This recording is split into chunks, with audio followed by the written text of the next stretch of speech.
Assalamualaikum warahmatullahi wabarakatuh. Selamat datang kembali pemirsa di channel yang paling bermanfaat di atas muka bumi ini. Para pemirsa, Cristiano Ronaldo sujud syukur setelah berhasil ya.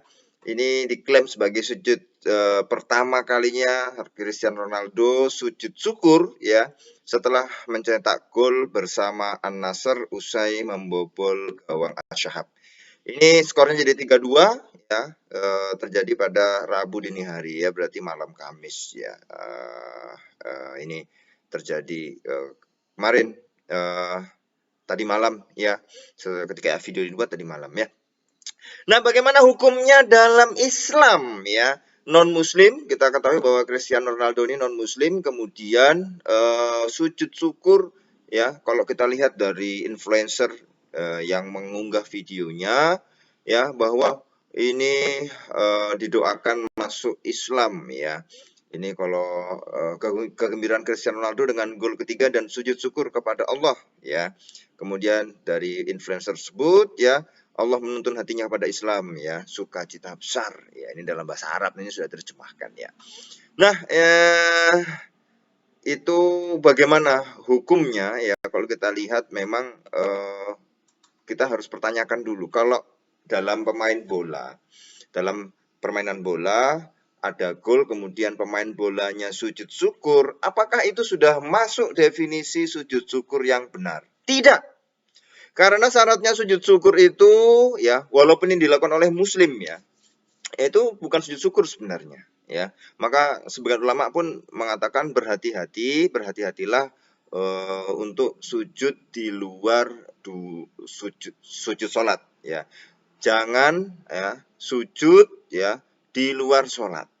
Kecuali, nah ada perkecualian, sujud tilawah sama sujud syukur. Nah, larangan ini apakah berlaku kalau sujud syukurnya tidak sempurna? Ini juga menjadi permasalahan tersendiri. Jadi kalau sujud syukur itu ya harus suci dari hadas besar maupun kecil. Apakah sudah pemain bola seperti itu? Belum tentu.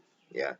Yang kedua, menutup aurat. Apakah pakaian bola itu menutup aurat? Tidak, karena biasanya di bagian dengkul ini pasti tidak. Sudah nggak bisa itu ya. Menghadap kiblat, loh. Kemudian ada tata caranya. Tata caranya juga ada takbirnya ya, ada bacaannya, bukan hanya sekedar gerakan ya, seperti itu ya. Nah, ini yang harus dipahami ya. Jadi caranya itu kalau biar tahu semua ya, posisi berdiri lalu bertakbiratul ihram ya, kemudian mengucap takbir ya. Jadi berdiri takbiratul ihram Allahu Akbar ya. Kemudian langsung takbir turun Allahu Akbar ya. Langsung Allahu Akbar turun sujud, bangun dari sujud ya, duduk diam ya, kemudian salam. Ya, itu bangun dari sujud lalu diam sejenak sebelum salam, kemudian salam ya. Nah, ini dilakukan dengan tumak ninah.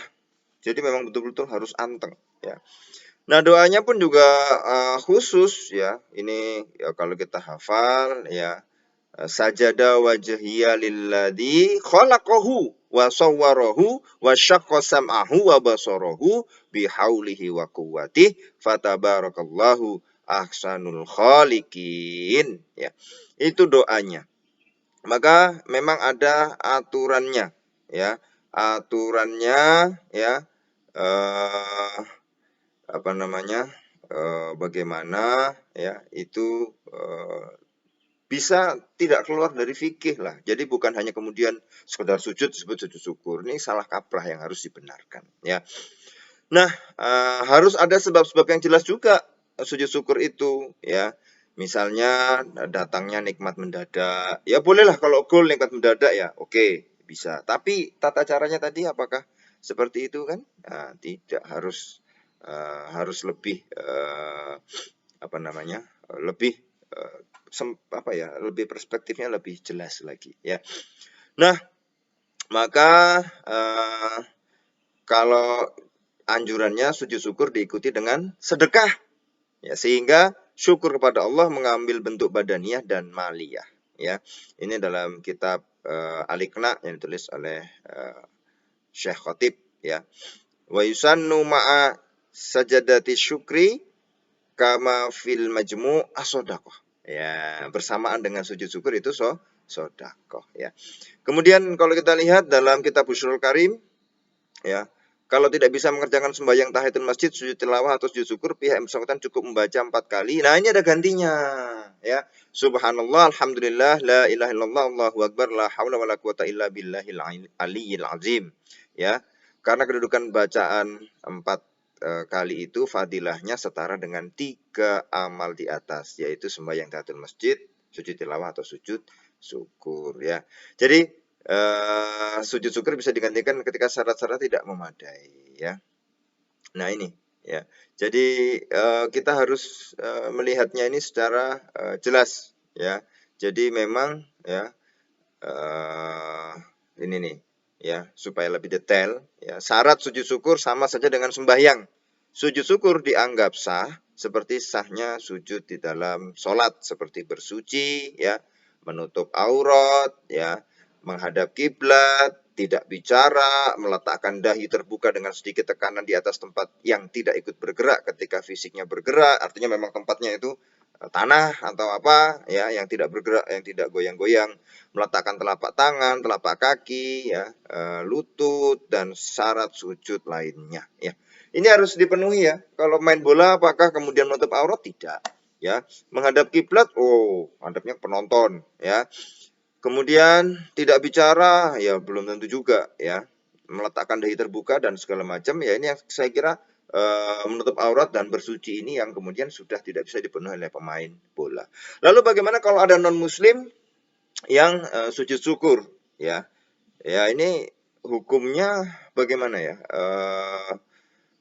Kalau seorang muslim saja dianjurkan bersujud syukur, tetapi yang dilakukan oleh pemain bola muslim itu belum mencukupi sebagai syarat sujud syukur.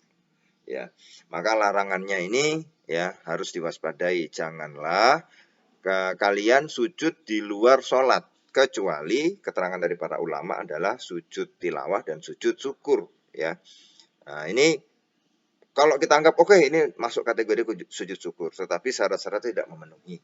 Ya, artinya anjurannya masuk ya, tetapi syarat-syaratnya tidak terpenuhi. Maka ini harus dipahamkan kepada netizen, kepada para seluruh masyarakat Indonesia bahwa sujud syukur itu tidak seperti itu yang kita lihat di pemain bola. Ada cara-caranya. Tadi kan sudah disebutkan ya, takbiratul ihram, kemudian apa? Allahu Akbar ya. Untuk turun sujud, kemudian sujudnya, kemudian duduk sebentar, ya bangkit dari sujud itu duduk, kemudian salam kanan kiri. Itu pun juga harus dengan syarat-syarat suci, ya sudah wudhu, ya kemudian menutup aurat. Nah itu kan yang tidak kita temukan dalam permainan bola. Nah kalau ini dilakukan oleh non Muslim seperti Cristiano Ronaldo, ya dia tidak bebas. Orang non-muslim itu tidak ada pembebanan, tidak ada taklif. Ya, mungkin dia ikut-ikutan temannya saja.